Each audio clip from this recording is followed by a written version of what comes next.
To place a limit order on Uphold, start by opening the app or website and navigating to the Anything to Anything section. If using the app, click the Transaction button at the bottom of the screen, while website users can proceed directly to this section. Next, select the Limit option, located beside the Market option, and then click on the From section to choose the asset for the limit order, in this case, XRP. To specify the type of order, select either a buy or sell order. On a mobile device, drag down to place a buy order or drag up to set a sell order.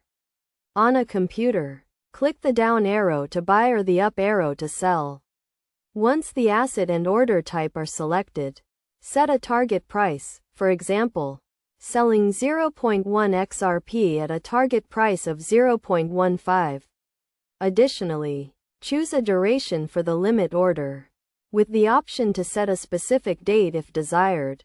After configuring these settings, click the Preview button, followed by Continue, to place the limit order on Uphold.